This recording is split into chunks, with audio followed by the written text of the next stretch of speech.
Hi Cyber Law class, it's Professor Opterbeck, and welcome to our discussion this week about civil liberties and human rights in cyberspace. And we're going to focus this week on the question of anonymity and the problem of encryption.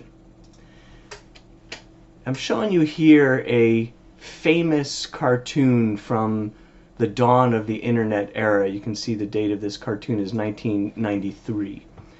And it's a cartoon from the New Yorker, and you can see the two dogs talking to each other, and the one dog says, "On the internet, nobody knows you're a dog." And the feeling was, in this early internet age, that it would indeed be possible to remain anonymous on the internet.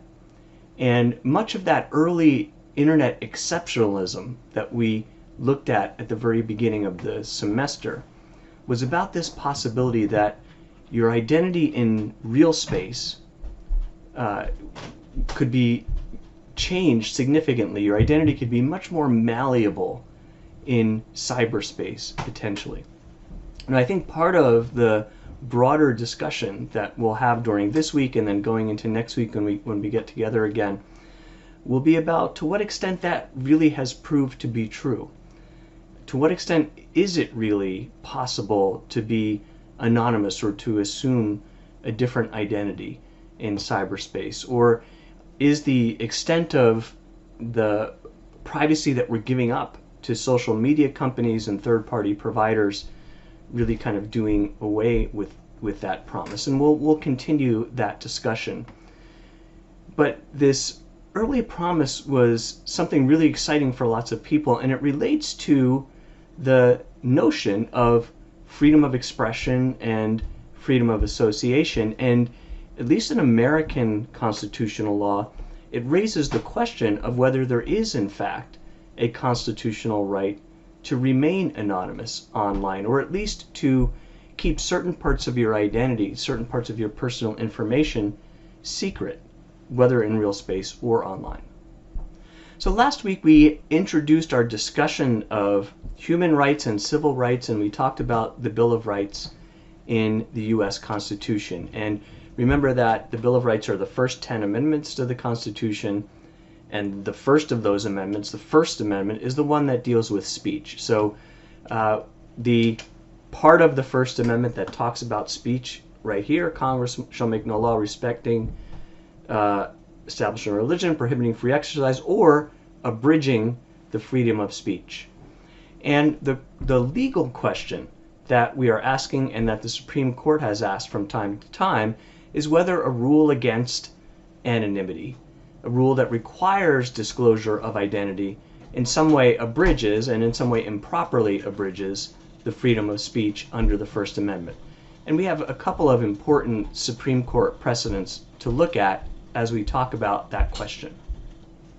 The first of those precedents that I asked you to read was the Talley case. So remember that when we're reading a case, we want to try and define what the issue is in the case, and that it's going to be very important to try and be as accurate as we can about that. And then we want to state what the legal rule is in the case. We want to have a discussion of the procedural history and a discussion of the facts of the case, and then the holding of the case. So in the Talley case, the issue has to do with a Los Angeles city ordinance that relates to the distribution of handbills. Now, you know, a handbill is sort of a term in the legal jargon going all the way back to the colonial era, and from there really going all the way back to the 1500s and the dawn of the printing press, the dawn of movable type. And a handbill is simply something that is printed, that you can hand out, a printed piece of paper that you're handing out on the street, or maybe posting somewhere. Martin Luther posting his 95 Theses to the door of the Wittenberg Church. And then really later in the Reformation era, a little bit later in the Reformation era, both Protestants and Catholics using the movable type and the printing press to distribute polemical literature. So the idea of a handbill, but really this could mean sort of any kind of flyer or document that's being handed out in public. Now, The tally case is well before the internet era. So, we're talking here about things that are handwritten, or that are printed by a professional printer, or more likely that are typed or written and then photographed or mimeographed. And the Los Angeles law restricted the ability to distribute anonymous handbills. Now notice that the case talks about the 14th Amendment of the Constitution. Why is it talking about the 14th Amendment? Why is it not talking about the First Amendment? And I don't want to get too much into the weeds of this, but just so you're clear when you're reading the case and trying to figure out what it means. The first 10 amendments to the Constitution, the Bill of Rights, by their own terms, relate to a citizen and the federal government. So remember, in the U.S. we have this federal system. So we have the federal government. I'm just trying to write with my mouse a little bit here. And then we have the state governments, each individual state government. And then we have a citizen. And the citizen is accountable and has rights against the federal government because of the federal Constitution, and the citizen is accountable and has rights to the state government because of state constitutions. Now the question is, do the Bill of Rights, the civil rights guarantees in the federal government, federal Constitution, apply as against the states? Because not every state constitution had exactly the same enumeration of rights or exactly the same interpretation of civil rights as the federal government. And there was some early case law before the Civil War that said, no, the guarantees of the Bill of Rights, such as the First Amendment, do not apply directly against the states. The citizen only has whatever rights are in the state constitution. After the Civil War, the 14th Amendment was passed, and you'll recall this a little bit from our discussion of civil rights and civil liberties. And the Supreme Court, over time, came to hold that just about all of the guarantees of the Bill of Rights essentially pass through or are incorporated into the Due Process Clause of the 14th Amendment and apply against the state governments. So the way in which the First Amendment applies against a state government is because it is incorporated through the 14th Amendment against the state. So we're still talking about a First Amendment case. The 14th Amendment is just the vehicle, the avenue through which the case gets to be against the state. Okay, so the facts in the Talley case. The Los Angeles City Ordinance said that in order to distribute a handbill, the handbill had to have a printed on the cover of it, or on its face, the name and address of the person who is producing and distributing it, including the owner or agent of any organization or club that is sponsoring the handbill. So the handbill at issue in the case was urging a local business boycott based on a local political concern. And, this is a perfectly ordinary means of political or economic activism. There's nothing otherwise illegal about this form of speech or activism. No violence involved. But it only gave the address of an the name of an organization, name and address of an organization. It didn't give the name and address of a specific person who is responsible for the handbill. Now, why would Los Angeles City have an ordinance like this? And maybe just if we were in class, I would ask for some. If we were in class live together, I would ask for some kind of feedback and input on this. But just think about it for a moment. Why would Los Angeles or any city or state government or federal government have a law that would say if you want to distribute handbills, you have to have a name and address of someone who can be reached and identified? So there are some sort of perfectly ordinary and perfectly potentially valid reasons why a government might want to have that. And so, for example, what if the information in the document is misleading? What if it is misleading in a way that is dangerous? What if it is advocating for people to engage in an activity that is an illegal activity or a dangerous activity? What if it is soliciting contraband? What if it is distributing contraband? What if it has, say, child pornography images on it, right? Things like this to kind of restrict and have some accountability for the organization that's promoting it. If it's promoting a political point of view, should there be some kind of disclosure about where the funding for that is coming from? Should there be disclosure about whether it actually has a connection to one of the candidates or not? Those are kinds of reasons why you might have a requirement that you would have some kind of identification in a document like this. Of course, there can also be reasons we might think of as nefarious.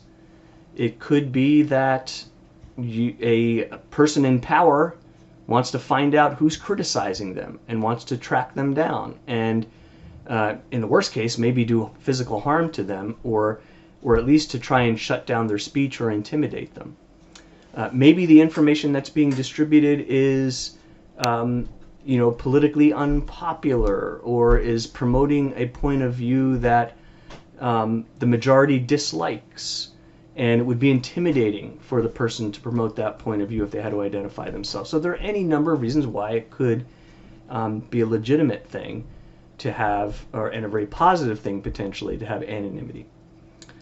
So this law is a very small law. I mean, the procedural history, it's a $10 fine. And the case is getting litigated in the local county courts in Los Angeles. This is not the kind of thing you would expect to get the attention of the U.S. Supreme Court. But the U.S. Supreme Court did take certiorari, did take this case, because there were other laws like this and other challenges around the country, and questions about whether the law really should require this kind of information on these kind of documents. And the ultimate holding of the Supreme Court in tally is that the Los Angeles Ordinance is void on its face under the First Amendment. Now, if you remember some of our discussion about constitutional adjudication of a state law like this, or of a federal law, to hold that the law is void on its face means there's no circumstance under which the law could be applied in a manner consistent with the right, and in this case, consistent with the First Amendment. The court could have found that the law was invalid as applied in whatever particular circumstances are before the court, with the particular person doing whatever they did, and say, as applied here, it violates First Amendment. We're not going to invalidate the law as a whole or take a broader position. So the fact that the Supreme Court takes this case at all, and the fact that the Supreme Court holds it void on its face, is very significant, and suggests how important at the time the Supreme Court, the majority of the Supreme Court, thought this issue was. So Justice Black writes the opinion for the majority and notes that there is this important history of anonymous pamphlets, leaflets, brochures, books, and so on in the progress of humanity. And he discusses a number of historical examples, including examples from the time of the American Revolution, because, of course, those who were planning and supporting the American Revolution were conducting activities that were considered unlawful and even seditious by the British government. And yet part of that history is something that enabled the progress of the revolution to continue. And Justice Black says that the identification requirement would restrict the freedom to distribute such information, and in that would impact the freedom of expression. And the language that the Supreme Court often uses in a case like this is that it would have a chilling effect on speech or expression. And that chilling effect, that icing out or quieting down of expression, if it goes too far, often can support the claim that there's a constitutional violation.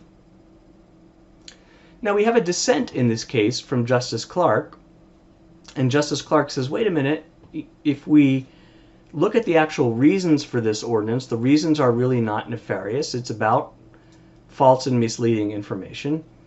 We don't have any specific evidence in the case in front of us that this plaintiff was suffered any retribution or any kind of harm from this.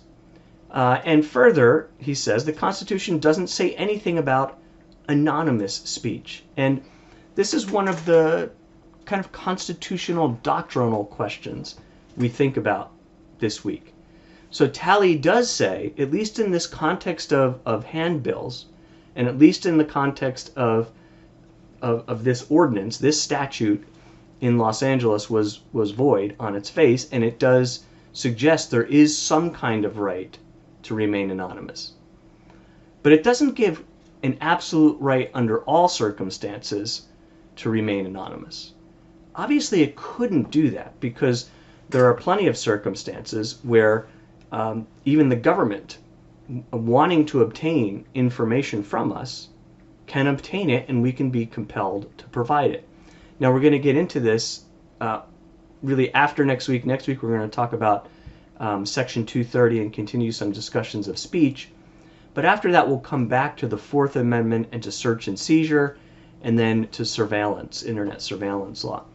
And the Fourth Amendment says an unreasonable search and seizure violates the Constitution, but a reasonable search and seizure, including in particular one that is authorized by a search warrant supported by probable cause, does not violate the Constitution. So there's plenty of information about ourselves, including our identities, that we can be compelled to turn over if there's a valid search warrant.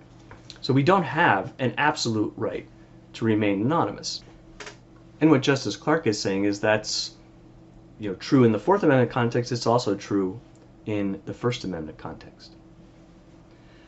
So I also asked you to look at the McIntyre case. And again, we are dealing with a law that is relating to the distribution of certain kinds of literature. And here we have an Ohio statute that's relating to anonymous campaign literature in a political campaign. So McIntyre, dealing with this Ohio statute that prohibits the distribution of anonymous campaign literature. And procedurally, again, this is has its genesis in a small local dispute. We have a local school official who is filing a complaint with the Ohio Elections Commission. The fine involved in the failure to properly identify in literature is only $100. Not in your copy of the opinion, but a little bit more of the procedural history. This $100 fine is something that gets litigated up into the Ohio appellate courts, up to the highest court in Ohio, and then is taken by the U.S. Supreme Court on certiorari. So you can see, obviously, that the legal issue and the policy and principle behind the case is much bigger, and there are amici and others participating in the case much beyond the $100 fine. And again, the court in the McIntyre case holds that this Ohio law is invalid under the First Amendment. In the facts of the case, we have McIntyre distributing some home-created leaflets about a local school tax levy. It doesn't get any more local than this. And he's distributing them outside of a public meeting at a local middle school. And the Ohio law had a requirement similar to the law we saw in California, that there has to be on this campaign literature a statement of the name or residence or business address of the chairman, treasurer, secretary of the organization who is making. So some kind of identification of the person who is distributing the literature. And Justice Stevens writes the majority opinion and says that there are, notes that there are a number of reasons why someone may choose in a situation like this to remain anonymous. And as we were setting up this issue, we discussed these things, the possibility of retaliation or ostracism or just a general concern about privacy. And an author's decision to remain anonymous, Justice Stevens says, is an aspect of the freedom of speech protected by the First Amendment. So Justice Stevens seems to make a pretty broad statement about a right to remain anonymous under the First Amendment. Stevens addresses an argument made by the state and the municipality that this case should be distinguishable from Talley because Talley prohibited all handbills. And here in McIntyre, the disclosure requirement only related to political campaign literature. And so you could see, and the state is arguing, this law is really an effort at kind of campaign electioneering and disclosure and campaign finance reform. But Justice Stevens notes political speech goes to the very core of the First Amendment. The heart of what the First Amendment is meant to protect, Stevens says, is our ability to express our political opinions. And Ohio's reasons are not strong enough to overcome. He also notes that even with a disclosure requirement, it would be easy for someone who wants to commit a fraud to simply put a fake name and address on the pamphlet, and it really wouldn't be that helpful anyway. And he says, anonymous pamphleteering is actually a quite honorable practice, and it's very supportive of advocacy and of dissent. Now, there's a concurrence from Justice Thomas. I didn't put that in the part of the opinion that I asked you to read. And this gets a little bit more into Justice Thomas's own jurisprudence, his own way of reading the Constitution. But he agrees that the statute should be struck down, but he wants to look particularly at what he believes is the original intent of the framers of the First Amendment. And in his view, a lot of the freedom of speech and the reference to freedom of press in the First Amendment related to the need to have a free press. And the need to have a free press in the 18th century are relatively small presses. And he cites in particular the debates around the ratification of the 1789 Constitution, the famous Federalist Papers and the Anti-Federalists, all of whom published in newspapers anonymously. So Hamilton and Madison and so on used pseudonyms like Publius when they published, and that was a tradition of doing that in the newspapers. But then you have a dissent from the other originalist on the court at the time, Justice Scalia. So Justice Scalia, like Justice Thomas, wants to read the First Amendment and the whole Constitution as it was intended to mean, or as he perceives it was intended to mean in the 18th century. But he thinks the First Amendment was not intended to cover a right of anonymity, in direct contrast to Justice Thomas. And he also says if there's any question about the actual intent of the framers, then we want to look at the concept of freedom that existed at the time of the founding. And in his view, that concept of freedom did not include a right to remain anonymous. And he also suggests that there is something nefarious, or can be something nefarious, about a speaker wanting to remain anonymous. Because in his view, the desire to remain anonymous is a desire to avoid accountability. And it's an opening toward fraud or harassment. So what can we say about, in the U.S. under the First Amendment, this right of anonymity moving into the internet era? We know we have these cases that relate to the distribution of handbills and to at least certain kinds of political literature. Now, it would actually take probably another class session at least to entirely just focus on other Supreme Court cases and other nuances of all of this. And we get into things like campaign finance reform legislation, and as I'm sure you know just from common experience, there are disclosure requirements that are enforceable. So during election season, you'll hear all these political ads on the radio or on TV, and right at the end you'll hear that announcer say really quickly, paid for by the Citizens for Progressive Government, or whatever it might be. And those are all disclosure requirements under different versions of campaign finance laws that have been distinguished from Talley and McIntyre, and in different contexts upheld. So what we can say at best is, at least with the distribution of certain kinds of literature by individual citizens, there is at least some right to remain anonymous, some right to not to have to disclose your identity when speaking. How far that extends is entirely unclear. Whether we can say that as a general right of anonymity is entirely unclear. In fact, we would say there's not a general right of anonymity, because there are plenty of circumstances when the government certainly can compel you, right, to disclose your identity and to disclose information. So how does that relate to the internet, where nobody knows you're a dog?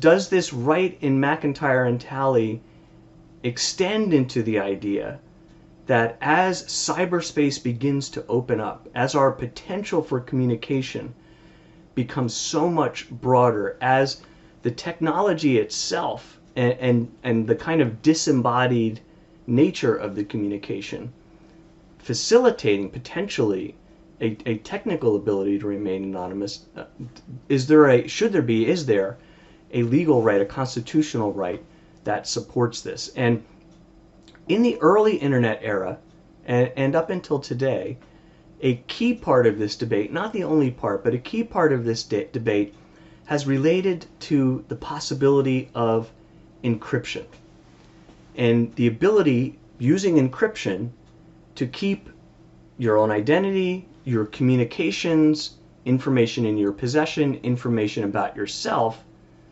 from disclosure to someone else. And that's the aspect of this that we're going to really focus on in this class. As I said before, there are other pieces that we'll talk about in later classes, but this is the part we'll focus on in this class. So these crypto wars, the idea about the technological possibility of encryption enhancing the ability to remain anonymous, and the government's perceived need to be able to have access and to get around encryption, has been with us from the beginning. So the genesis of this debate in the early internet era focuses on something called the Clipper chip. The Clipper chip was a computer chip developed by the National Security Administration in 1993 and subsequently promoted by the Clinton administration. And the idea was that, the beginnings of mobile communications were allowing people to communicate, to talk with each other in new ways. And you should view kind of mobile and the internet era as kind of initially running somewhat in parallel, but then, as we know, beginning to merge. Because this kind of phone, these smartphones, didn't exist in 1993, and the bandwidth and cellular networks that we have now didn't exist, but it came to be. So the idea is that mobile phones would include this chip, so that the communications of one person to another, the digital communications over mobile networks, would be encrypted while people were talking to each other and communicating with each other. But with this chip, upon lawful request, the government would be able to decrypt and intercept those communications. And this is one among a few things that caused a backlash, a cyber civil liberties backlash in the early 90s against some of the policies of the Clinton administration, including leading up to Barlow's Declaration of Independence of cyberspace. And we've talked a little bit briefly about the Telecommunications Act of 1996, which classified broadband internet differently than cable television and other telecommunications, and in that sense allowed it to proceed with a very light touch of regulation. But at the same time, the Clinton administration was advocating things like the use of the Clipper chip, was also advocating and included in the 1996 Telecommunications Act of 1996 Telecommunications Act something called the V-chip, which was embedded in televisions and devices of that sort, which would allow parents to filter the content that's coming out of those devices.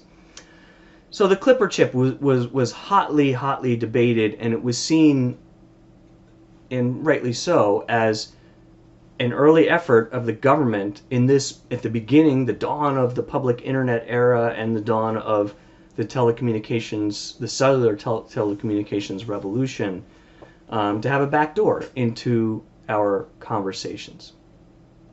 Now, the Clipper chip itself really never took off and never succeeded, but it touches off this debate about, should there be legal means, right? Should there be means built into law that require information service providers, like your ISP, or internet backbone providers, providing the pipes that internet traffic flows over, or telecom companies that are managing cellular networks, or app manufacturers, to provide some kind of backdoor, some kind of way that would allow people to use encryption, but would allow the government to defeat that encryption upon some kind of lawful request, whether that be a search warrant or some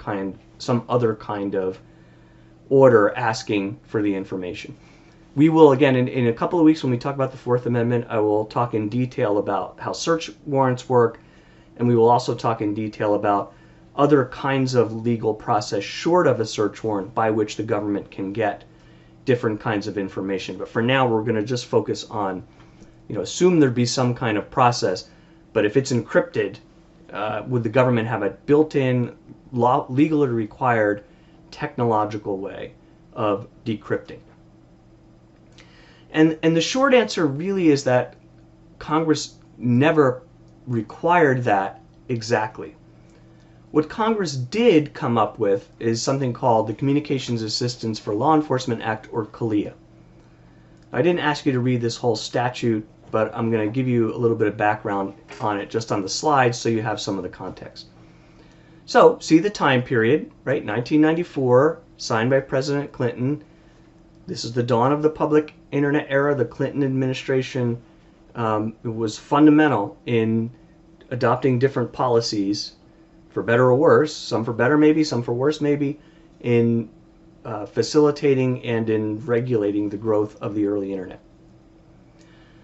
So the CALEA statute did require a number of things from what the statute defined as telecommunications carriers. So it required telecommunications carriers to adopt and implement certain kinds of technologies that would allow them to provide assistance to law enforcement upon some kind of lawful request by law enforcement. And one of these is equipment that would facilitate the government's ability to obtain call identifying information. So, given that there's a number or some other computer code connecting the devices, who's the owner of or the person tied to the originating and receiving numbers. And those are called, historically, those are called pen registers and trap and trace devices. They're not really that in the digital age. That's what they were in the analog age. Again, in a couple weeks, we'll talk about that in a little bit more detail. And to facilitate lawful orders for wiretaps. So telecommunications carriers are required to have their equipment constructed in such a way that if the government gets an order and says, we have a wiretap order, it needs to be basically plug and play. The government can access it.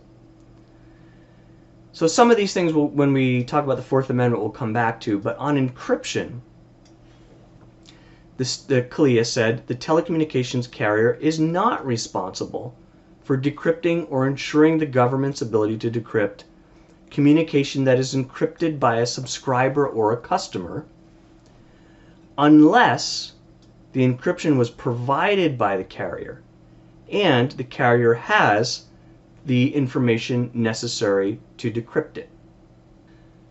So you can see built into Key a kind of compromise about encryption and things like the Clipper chip. So it is not requiring the telecommunications provider to decrypt things that users have encrypted themselves, but it is requiring that if the telecommunications provider gave the capacity to the customer and the telecommunications provider has the information necessary to decrypt it, then that assistance does have to be provided. So some of this compromise in the context of 1994 looks quite a bit different than it might look in our context today. The technology for user-generated end-to-end encryption was not nearly so available and easy to use as it is today. Today, user-generated end-to-end encryption is very easy, and it accompanies all sorts of apps that are not provided by telecommunications carriers that a consumer may use. And likewise, the ability to encrypt all of the information on a local computer or local device is widely available, cheap, and very easy, in a way that it wasn't quite then. So probably in 1994, as the government's kind of looking at this compromise and the telecom carriers are wary of taking on too many burdens, you're kind of looking at a telecommunications company that's got information flowing over its wires or cables, or perhaps stored, where the company is going to have access to it and need access to it anyway for its own business. And the government has a right to get access to that. But it doesn't really anticipate kind of the contemporary use of user-generated end-to-end end-to-end encryption, or encryption that is outside of being provided by a telecommunications carrier. So this background, the original Clipper chip debate, the eclipse or decline of the possibility of the Clipper chip, the kind of rough compromise in Key in an earlier era of internet and cellular, leads to a discussion of the San Bernardino Apple iPhone case. And I know at least one of you is going to be writing your paper on this issue, which is great. And this really brought again this question of anonymity and encryption and the so-called going dark debate to the public attention. So if you remember the San Bernardino case, a terrible, horrible, and tragic event in 2015 where 14 people were killed, 22 seriously injured in a mass shooting at the San Bernardino County Department of Public Health where these people worked. And the shooting is perpetrated by an employee and his wife. And the employee who did the shooting and his wife were both killed in a shootout with the government 4 hours after the shooting. And there was evidence that the authorities already had obtained from a variety of sources, including from the public Facebook feeds of these suspects, that suggested that they had been radicalized or at least influenced by an Islamic terrorist group, and that they had in some way acted on that radicalization to perpetrate this attack. And the fear was, of course, that there might be other attacks imminent. And remember, we are in 2015, a post 9/11 era. We're going to talk more in a few weeks about surveillance after 9/11. But that really changes the landscape, and there's this serious concern that if you have a terror incident, it might be one kind of example in a broader scheme to have multiple attacks in different places, and or that it might incite or inspire other attacks. And so the government is really keen to get all the information they can about these people, including all the information on all their computers and all their devices, to see if there was some other coordination. And so the specific issue that then arises in the San Bernardino case, as I said, the authorities were able to get public information that was publicly posted. They were able to get search warrants. I mean, there's no doubt that there's probable cause, because they had surveillance footage and other reasons to suspect that these two were the shooters. And then further, they had, stopped them, and they resisted arrest and engaged in a shootout. And so the authorities had search warrants for all of their personal devices, all of their computers, all of their hard drives. There was probable cause. And then further, the suspects were killed in the shootout. So, when they're dead, there's no more Fourth Amendment right. You're dead. And in the process of all of the search during and subsequent to the shootout, they found an iPhone that had been issued to one of the suspects by the county, and that iPhone had a 4-digit passcode on it.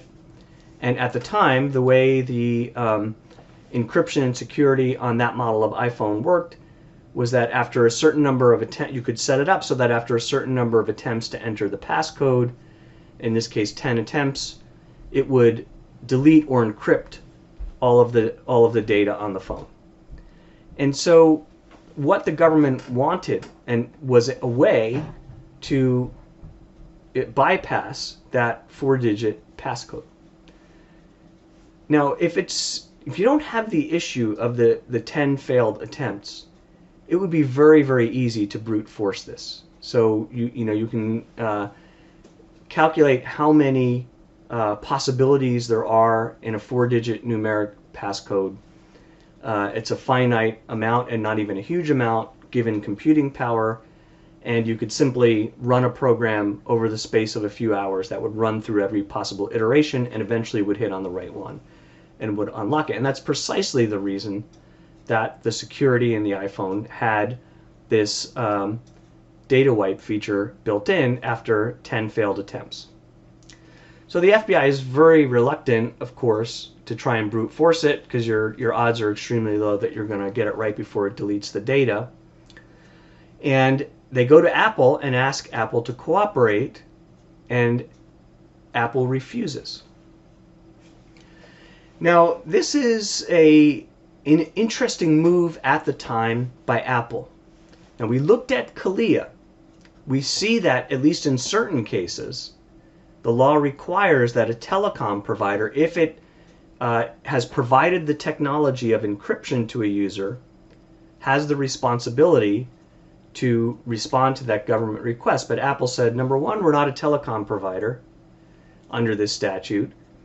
And number two, this isn't exactly the kind of technology that the statute is talking about.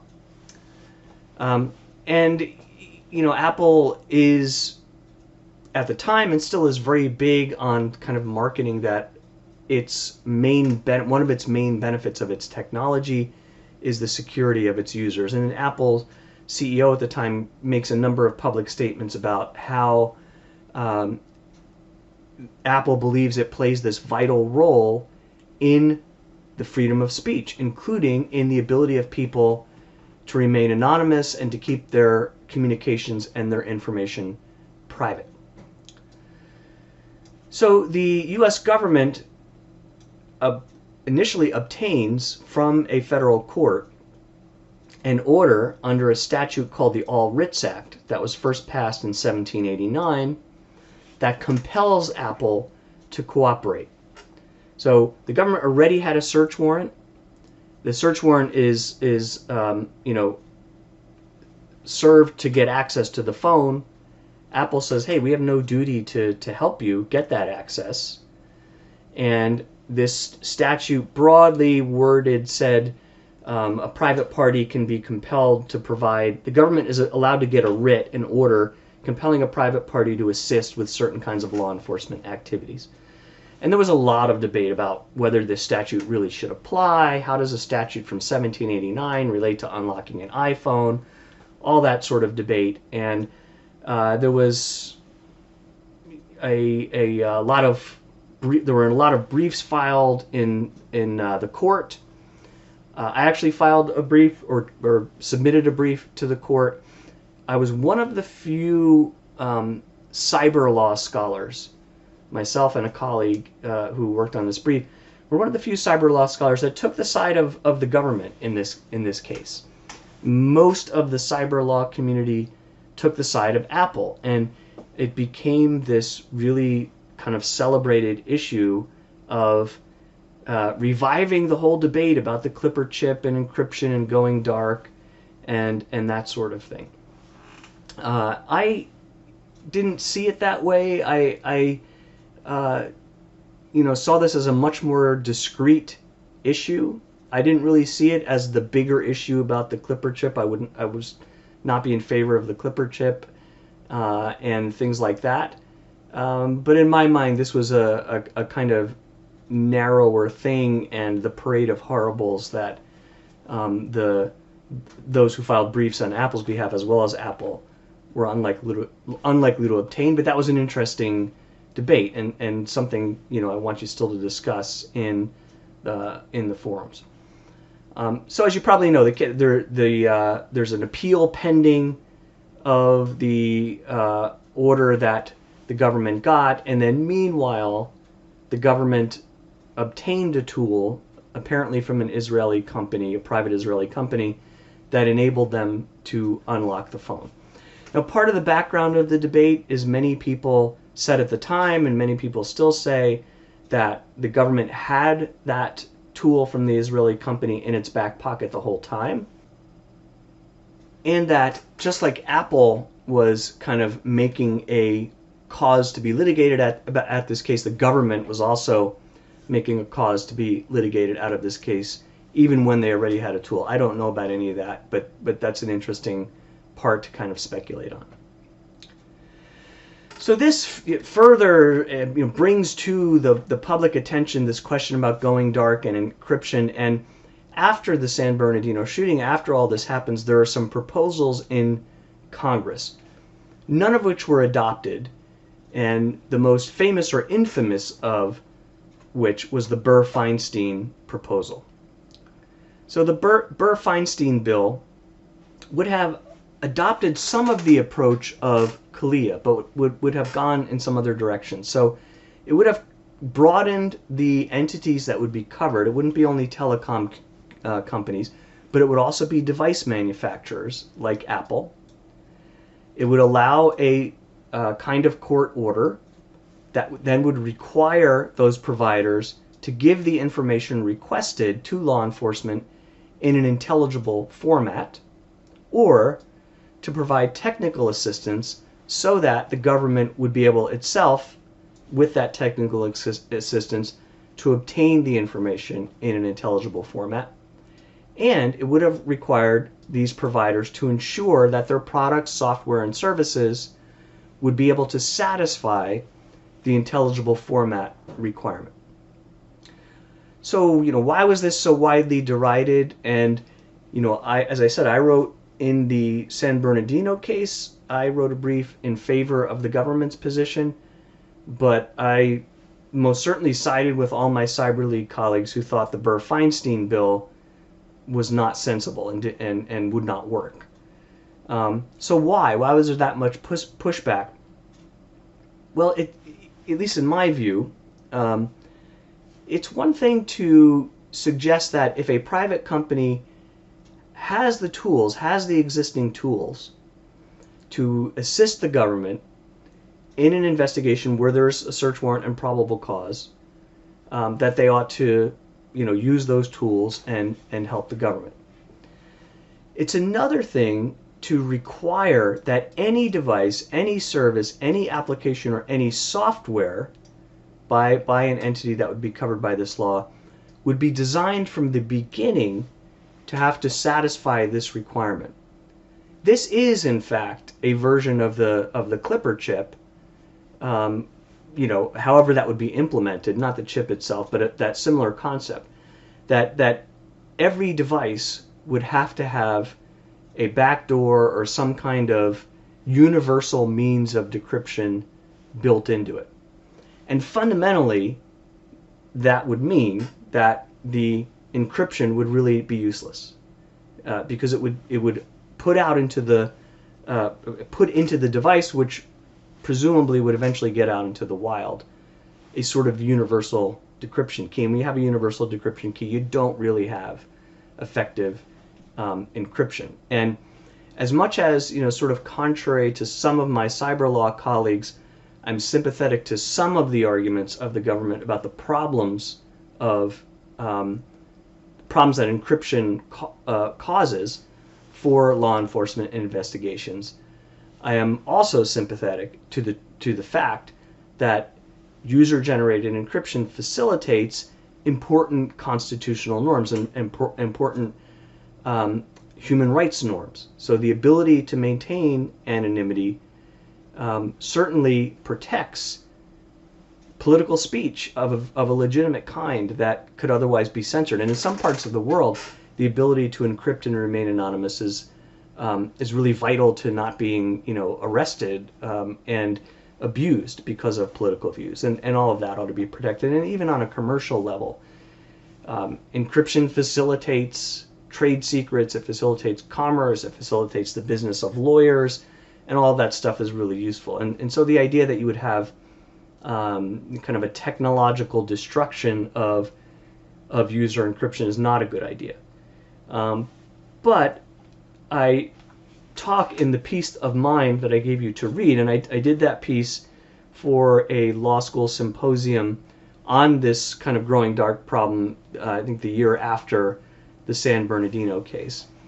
I do think there's perhaps some middle grounds or some middle ways to look at it. And you might agree or disagree with me on that, and that'll be part of what we do in our discussion board throughout the week. So before I get to what we're going to discuss, I want to talk a little bit about encryption itself and how encryption works, and how that informs at least the way I think about it. So a couple of terms you want to have in mind when we're talking about encryption. First of all is the term plain text. So plain text is unencrypted text that is readable by a person or machine. What you're seeing on your screen right here, this is plain text. Ciphertext is text that is encrypted and that is thereby not readable unless you have the decryption key. And a decryption key is an algorithm that allows ciphertext to be translated into plain text. All of this sounds highly kind of technical, and of course it can be, and when it's working well it is. But this has been around for millennia, and there are very simple ways to do it. So a classic example, which is not a good algorithm, but is used in some formats, is called ROT13. And ROT13 means you're taking the English alphabet of 26 letters, and you're going to rotate the letters 13 spaces. And the reason you can use 13, you could use ROT1, ROT2, ROT5. ROT13 is convenient, but also easy to break, because whether you go 13 places forward or 13 places back, you end up in the same space. So just to illustrate this, here's a ROT13 generator.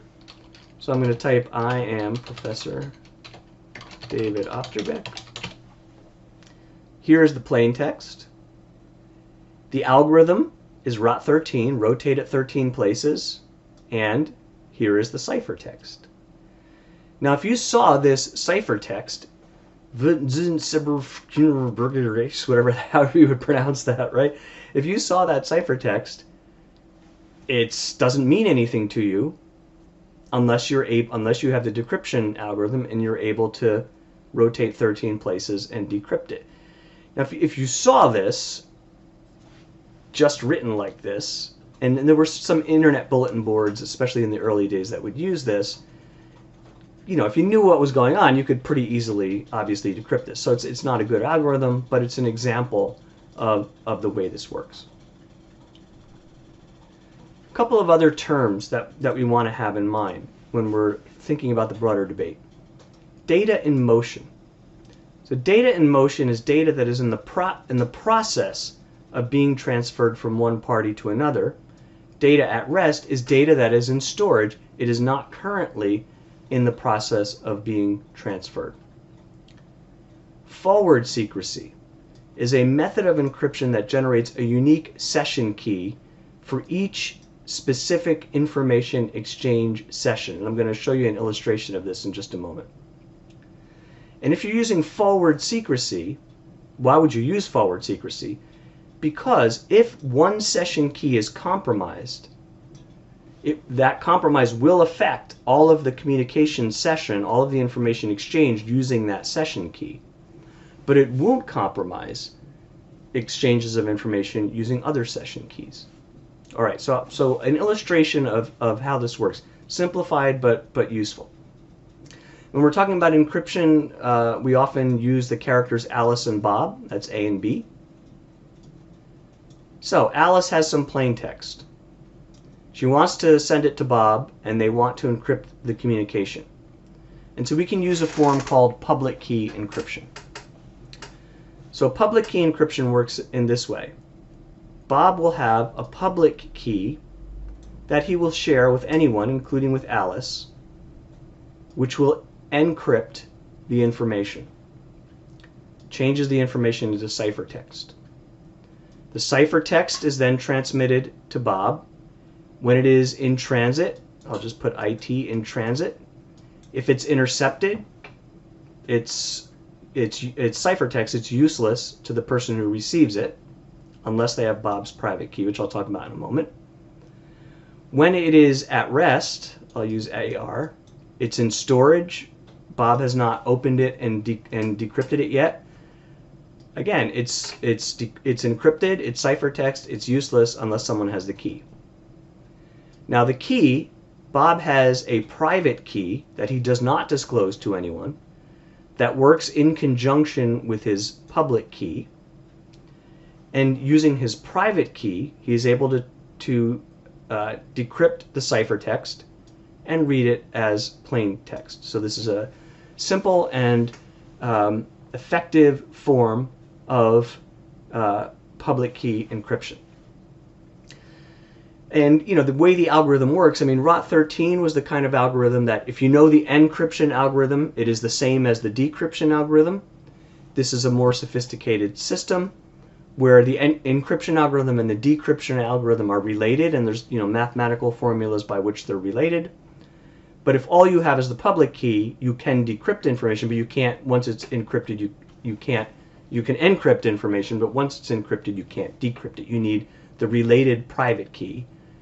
Now, the downside of this, of course, is that if Bob's private key is compromised, if he loses it, if a hacker steals it from Bob, if Bob inadvertently discloses it, then any communication that was encrypted using Bob's public key is compromised because Bob's private key is out there. So this can be useful, but it has that limit.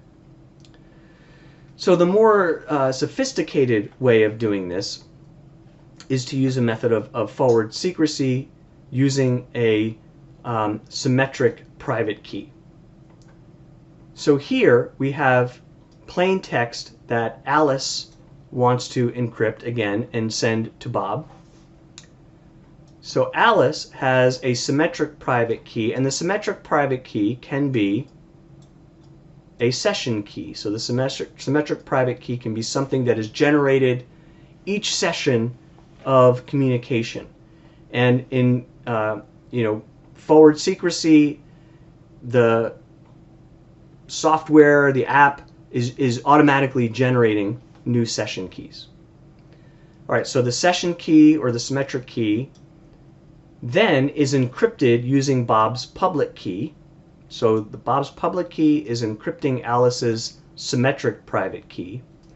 And then the package is all ciphertext, and it includes the encrypted symmetric private key as well as the ciphertext. That package goes to Bob. Using his private key then, Bob is able to decrypt Alice's symmetric private key, which can be a session key, and then can use that key to decrypt the information, which is delivered to Bob as plain text. And the advantage of this is if Alice's symmetric private key is being generated per session, then if the session key and Bob's private key are compromised, then yes, you have a problem with the information disclosed in that session, but it's not going to create a problem with information that is part of other sessions in which a different symmetric private key has been generated. And this kind of method is routinely used in forward secrecy. And so, part of what you can see, or what I hope you see in these differences, is one of the reasons why it's really impossible for something like the Ber Feinstein bill to work.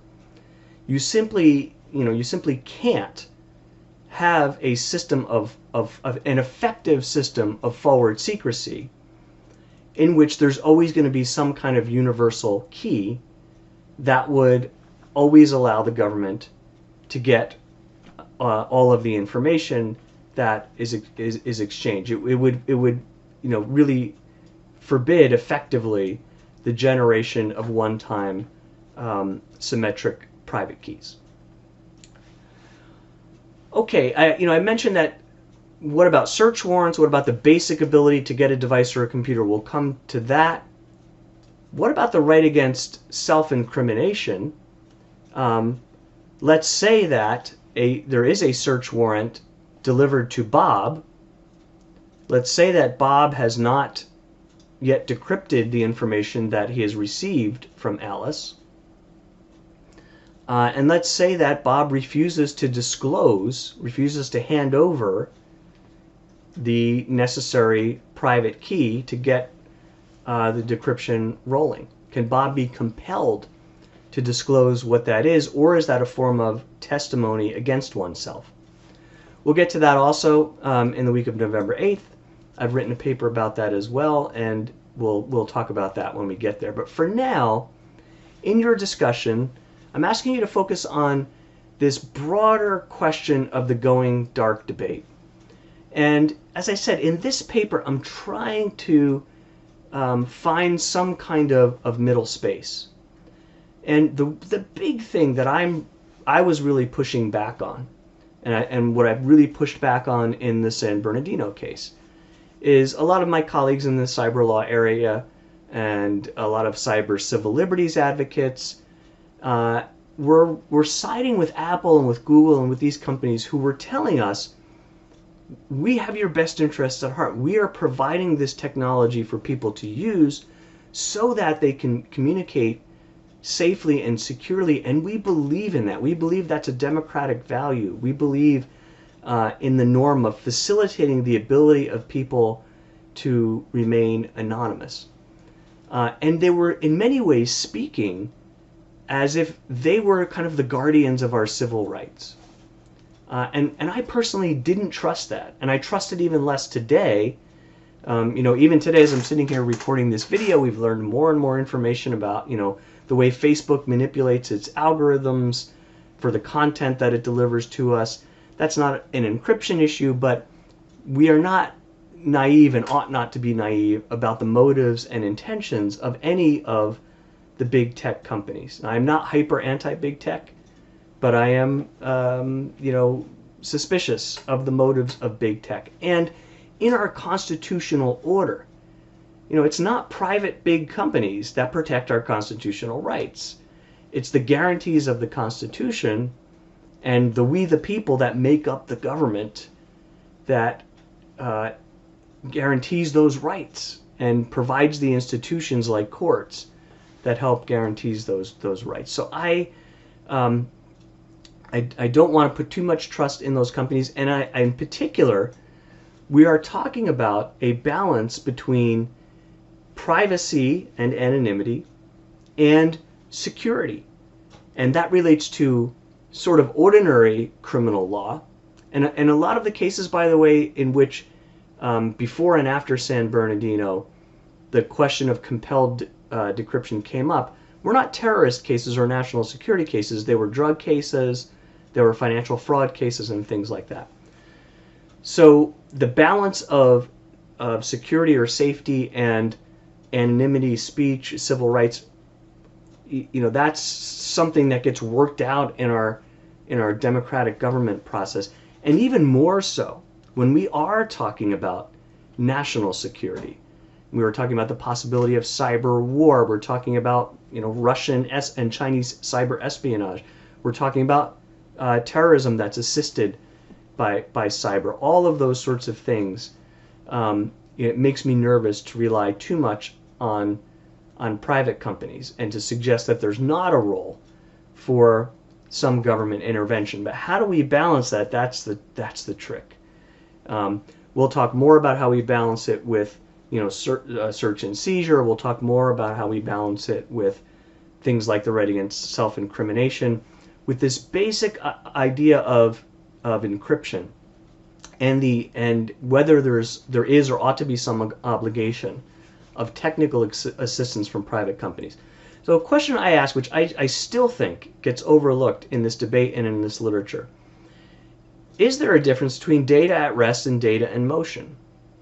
I mean, data in motion very often uses some form of forward secrecy and session keys, and the provider, those keys are being generated randomly on the fly.